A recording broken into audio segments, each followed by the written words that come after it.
आज हम छठी क्लास की वर्कशीट नंबर 1 को सॉल्व करेंगे। ये हिंदी विषय की वर्कशीट है। सबसे पहले आपको अपना नाम और अपने क्लास लिखना है। आज ये वर्कशीट क्लास 6 के लिए है। इसमें केदारनाथ अग्रवाल की एक कविता है, वह चिड़िया। तो सबसे पहले कविता पढ़ लेते हैं। वह चिड़िया जो चोंच मार कर दूध भरे जुंडी के दाने रुचि से रस से खा लेती है, वह चिड़िया संतोषी चिड़िया, नीले पंखों वाली मैं हूँ, मुझे अन्न से बहुत प्यार है। वह चिड़िया जो कंठ खोल कर बूढ़े बन बाबा की खातिर रस उड़ेल कर गा लेती है, वह छोटी मुँह बोली चिड़िया, नीले पंखों वाली मैं हूँ, मुझे विजन में बहुत प्यार है। अब इसका एक बार अर्थ देख लेते हैं कविता का ही। तो कवि कह रहा है कि वह चिड़िया जो है, ये इसके लेखक कौन है? केदारनाथ अग्रवाल जी है। तो याद कर लीजिए। अब हुआ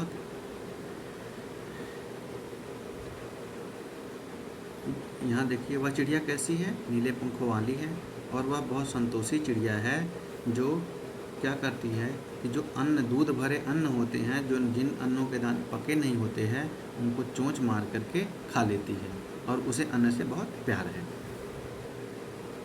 वह चिड़िया वन में कंठ खोलकर यानी पूरा गला खोल करके आराम से रस उड़ेल कर यानी पूरा एकदम सरस आवाज़ में गाना गाती है। नीले पंखों वाली मैं हूँ, मुझे विजन से बहुत प्यार है। वो कहती है उसे जंगल से बहुत प्यार है।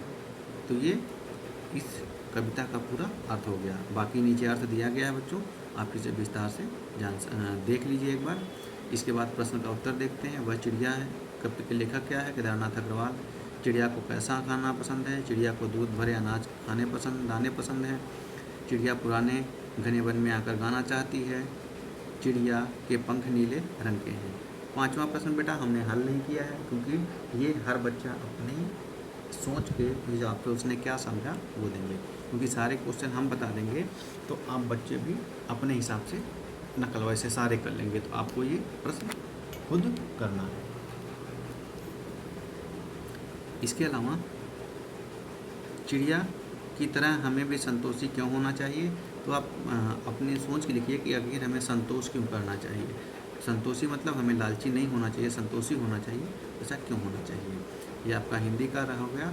और अब आइए हम जो आपका सौरमंडल है, जो भूगोल है, उसको सॉल्व करते हैं। उसकी वर्कशीट ये 11 तारीख के लिए है। तो अब देखिए, सौरमंडल में पृथ्वी और खगोलीय पिंड। अब आपका विषय क्या है? खगोलीय पिंड। तो सबसे पहले ये जान लीजिए। देखिए, ब्रह्मांड में सूर्य, चंद्रमा, ग्रहों, सितारों और अन्य निकायों को खगोलीय पिंड कहा जाता है।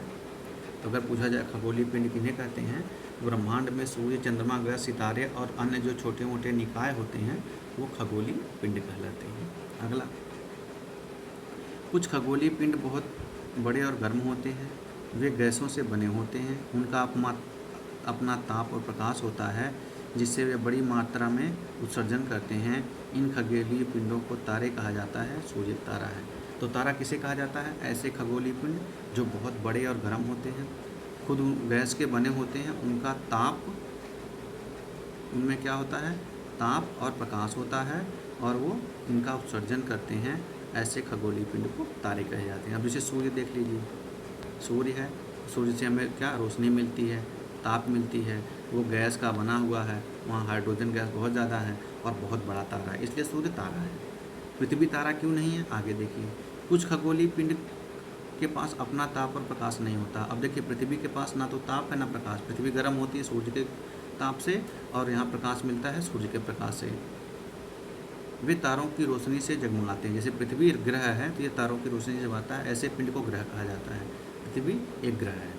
तो अब समझ गए तारे और ग्रह में अंतर क्या है। तो अगर तारे और ग्रह में अंतर पूछेगा तो यही है। तारों का अपना प्रकाश ताप होता है, वो उत्सर्जन करते हैं, वे गैसों के बने होते हैं और बहुत बड़े होते हैं। जबकि ग्रह जो होते हैं, इनका अपना प्रकाश नहीं होता, ना तो इनका ताप होता है। ये तारों की रोशनी से, ताप और प्रकाश से जगमगाते हैं। अब देखिए, तारों तारों के समूह द्वारा बनाए गए विभिन्न पैटर्न को नक्षत्र मंडल कहा जाता है। नक्षत्र मंडल क्या कहा जाता है? तारों, जैसे सप्तर्षि है, 1 2 3 4 5, ये सप्तर्षि। तो ये जो नक्षत्र मंडल का एक पैटर्न बना है, इसे क्या बोलते हैं? नक्षत्र मंडल। तो तारों से समूह द्वारा बनाए गए विभिन्न पैटर्न को नक्षत्र मंडल। पृथ्वी की तरह हमारे सौरमंडल में 7 अन्य ग्रह हैं। तो पृथ्वी को मिला के कितने ग्रह हो गए? 8। कितने? 8। पृथ्वी की तरह 7 अन्य हैं, तो पृथ्वी को मिलाकर कितने हो गए? 8। अब इनका क्रम क्या है? ये बेटा आप अपनी जब SST की किताब आप सबको मिल गई है, किताब में देखिए कि यहाँ से लेके यहाँ तक ग्रहों का क्रम क्या है, पृथ्वी कौन सा ग्रह है। ये आप अपनी, ये मैं आपको होमवर्क दे रहा हूँ, ये पहचान के आप इसे समझेंगे। अब हम प्रश्न देखते हैं क्या है। खगोलीय पिंडों की परिभाषा पर करिए। सबसे पहले ऊपर मैंने सब खगोलीय पिंड बताया है। ये क्या है बेटा? यहाँ बताया गया है कि खगोलीय पिंड क्या होते हैं, यहाँ बताया गया है। यहाँ से आप समझ के लिखेंगे। दूसरा है, एक ग्रह और तारे में कैसे अलग होता है। अभी मैंने ग्रह और तारे का अंतर बताया, तो वही आपको लिखना है। नक्षत्र मंडल किसे कहते हैं? ये वाला जो था, इसके ऊपर मैंने बताया था कि तारों का जो एक पैटर्न होता है उसे नक्षत्र मंडल कहा जाता है। हमारे सौरमंडल में कितने ग्रह हैं, आप पता लगा के लिखेंगे। बहुत ही सरल है। तो ये आज आपकी बच्चों की 10 तारीख और 11 तारीख की आपकी वीडियो रही। हमें आशा है आपको काफ़ी पसंद आई होगी। आप सभी बच्चे इसे देख के काम करिए, और इसी के बाद आपकी कॉपी के साथ, किताब के साथ पढ़िए, और भी जो तथ्य हैं उन्हें समझिए, और जो ना आए कमेंट बॉक्स में आकर के हमसे पूछिए, उनको हम उन पर अन्य वीडियो बनाएंगे। वीडियो देखने के लिए आप सभी का धन्यवाद, और हमारे चैनल को सब्सक्राइब करिए, लाइक करिए, और वीडियो को अपने दोस्तों के साथ शेयर करिए। धन्यवाद।